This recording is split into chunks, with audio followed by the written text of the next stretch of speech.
Baik, selamat pagi. Assalamualaikum warahmatullahi wabarakatuh. Kita lanjutkan kuliah sistem drainase mengenai drainase polder dan prinsip pemeliharaan drainase. Polder adalah lahan yang direklamasi dari laut atau rawa melalui pembangunan tanggul atau bendungan. Tidak jarang juga dilakukan pengurukan. Polder membutuhkan sistem drainase untuk mengendalikan air dan mencegah banjir. Dan di dalam drainase polder, ini terdiri dari jaringan kanal, pompa, dan tanggul, karena biasanya posisi muka air tempat target dikeluarkannya air atau tujuan dikeluarkannya air itu memiliki tinggi muka air yang tidak jarang lebih tinggi daripada dataran yang dibuat polder. Tujuannya untuk mengatur aliran air, mencegah gedangan, dan juga menjaga kualitas air.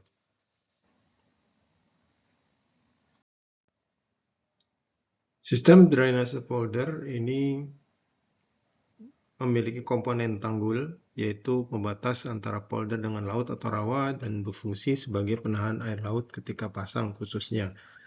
Kemudian kanal, ini saluran utama yang mengalirkan air dari polder ke laut atau sungai, namun alirannya nanti sesuai dengan kondisi muka air di sungai atau di laut.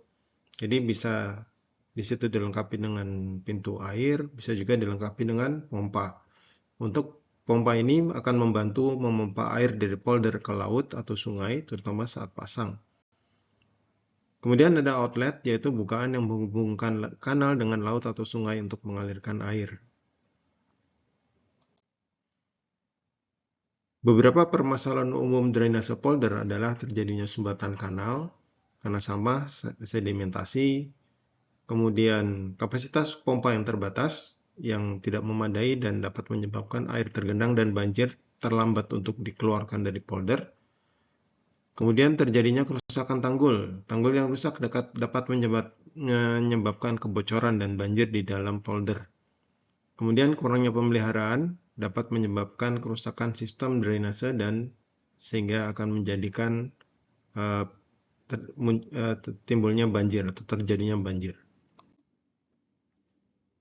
Ini contoh satu sistem polder teknis. Ya, ini ada sungai. Kemudian ini adalah tanggul keliling. Jadi posisi di dalam tanggul ini biasanya sangat rentan tergenang dari aliran sungai di sini.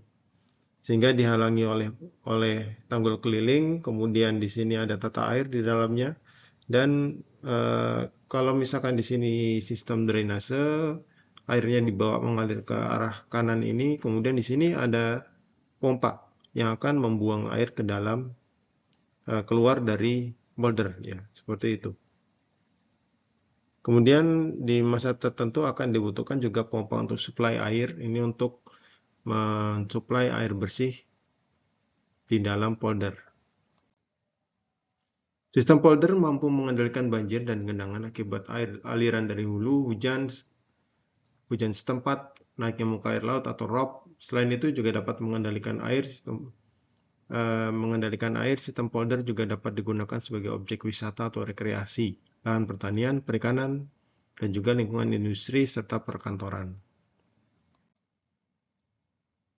Sistem polder bergantung pada pompa sehingga jika pompa mati, kawasan akan tergenang. Pengawasan dan biaya operasionalnya pun cukup tinggi. Di Indonesia masalah banjir menjadi semakin kompleks akibat minimnya ruang resapan air dan alih fungsi lahan yang tidak terkendali. Oleh karena itu, pemerintah perlu mengoptimalkan sistem polder dengan tanggul pengaman dan pengembangan drainase berbasis gravitasi.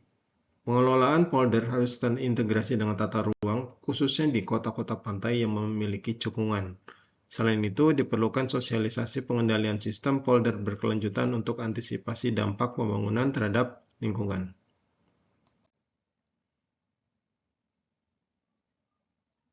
Skenario dasar polder ini adalah tanggul. Kemudian ini adalah area yang di dalam polder. Ini adalah kanal-kanal drainase. Dan kita bisa lihat dari kanal ini air dikeluarkan menuju sungai menggunakan pompa. Dan air di kanal ini adalah air yang didrainase dari seluruh kawasan di dalam polder.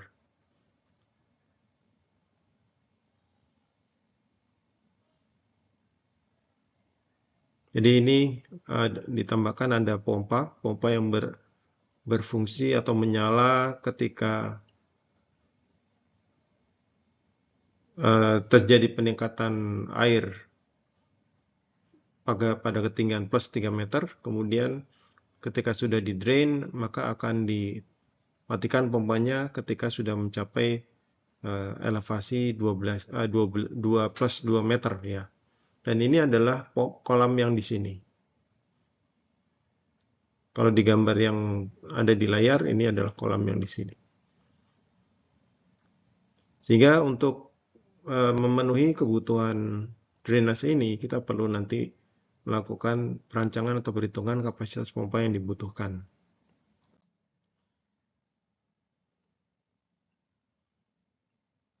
Ada beberapa pengertian operasi ya adalah menjalankan atau memfungsikan prasarana dan sarana drainase perkotaan sesuai dengan maksud dan tujuannya. Kemudian pemeliharaan adalah kegiatan yang dilakukan untuk menjamin fungsi prasarana dan sarana drainase bekerja sesuai dengan rencana. Kemudian sistem drainase yang dimaksud adalah prasarana yang berfungsi untuk mengalirkan air permukaan ke badan air atau ke bangunan resapan buatan. Prinsip umum perencanaan drainase pertama adalah daya guna dan hasil guna, efektif dan efisien. Harus sedemikian hingga fungsi fasilitas drainase sebagai penampung, pembagi, pembuang air dapat berfungsi sepenuhnya berdaya guna dan berhasil guna. Yang berikutnya adalah ekonomis dan aman. Pemilihan dimensi dari fasilitas drainase harus mempertimbangkan faktor ekonomis dan keamanan. Kemudian pemeliharaan mempertimbangkan segi kemudahan dan nilai ekonomis dari pemilihan sistem drainase yang akan digunakan. Prinsip perencanaan yang baik, penempatan yang tepat, perhitungan kapasitas drainase menggunakan material yang tahan lama, desain inlet-outlet yang tepat, pemeliharaan dan perawatan rutin, pengembangan lingkungan, pertimbangan lingkungan, integrasi dengan tata ruang dan teknologi terkini. Perencanaan operasi sistem drainase dimulai dari pengumpulan data dan analisis, topografi, hidrologi, data cuaca, data curah hujan, kondisi existing.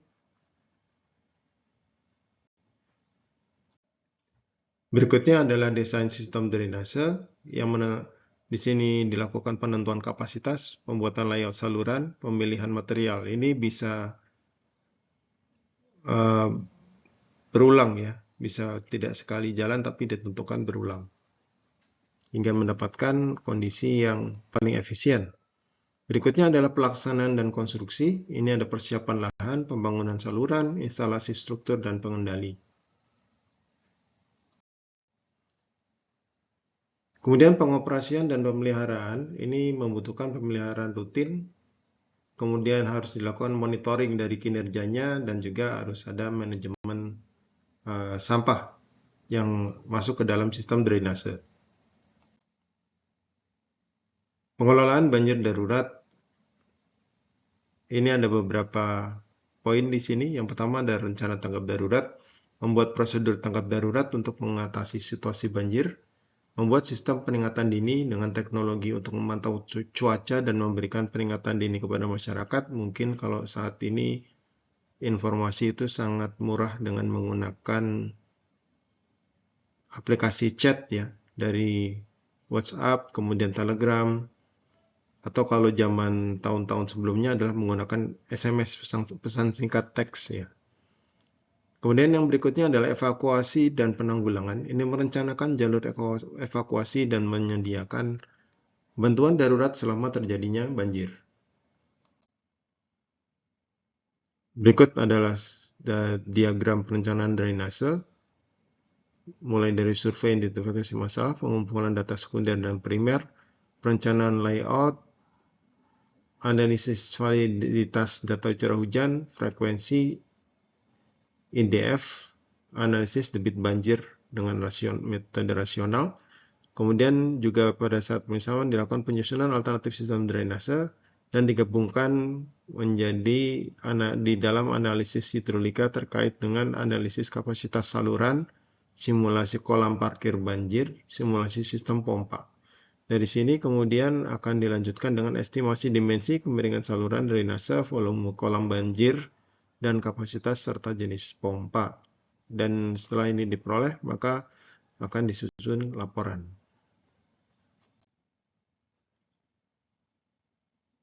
Drainase perkotaan memiliki prinsip bahwa air yang jatuh di satu daerah perlu diresapkan, ditampung sementara dan dialirkan. Pada intinya dihilangkan dari permukaan.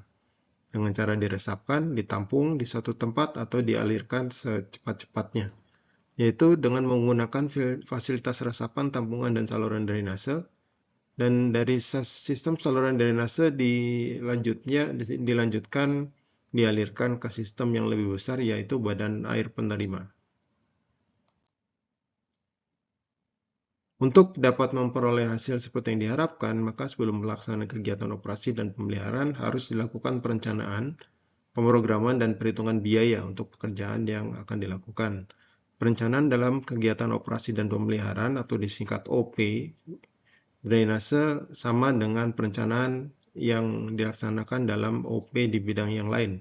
Perlu dokumentasi prasarana dan sarana drainase seperti gambar-gambar desain drainase pada outline plan, atau master plan drainase perkotaan, dan juga foto ya. Jenis pemeliharaan ada yang dilakukan secara rutin, dilakukan berulang dalam waktu tertentu, setiap hari, setiap minggu, setiap bulan. Ada pemeliharaan berkala, ini waktunya tertentu, misalkan setahun sekali, 2 tahun sekali. Kemudian pemeliharaan khusus apabila terjadi kerusakan yang sifatnya mendadak, dan rehabilitasi apabila dilakukan apabila prasarana dan sarana mengalami kerusakan yang menyebabkan bangunan itu tidak berfungsi lagi.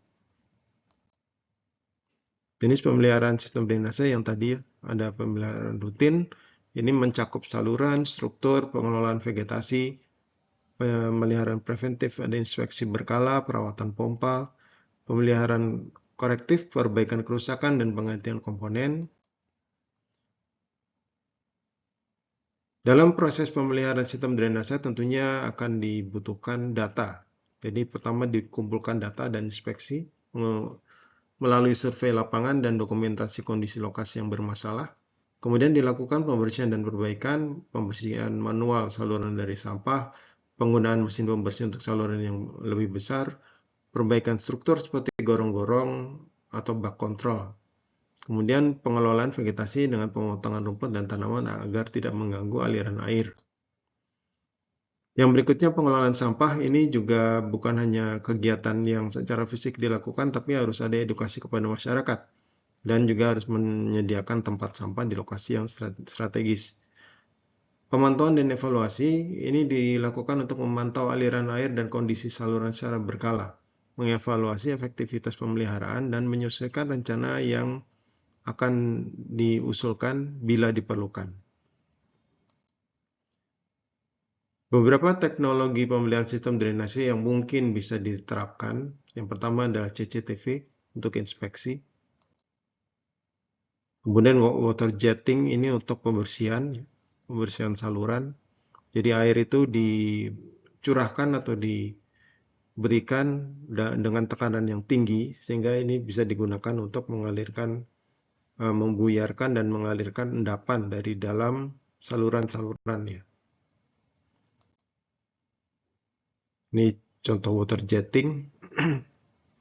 Tentunya untuk saluran kecil dengan saluran yang cukup besar ini membutuhkan teknologi yang berbeda. Paling tidak dari dimensinya tentunya akan berbeda.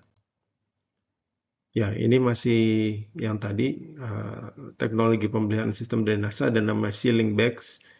Ini seperti ada dua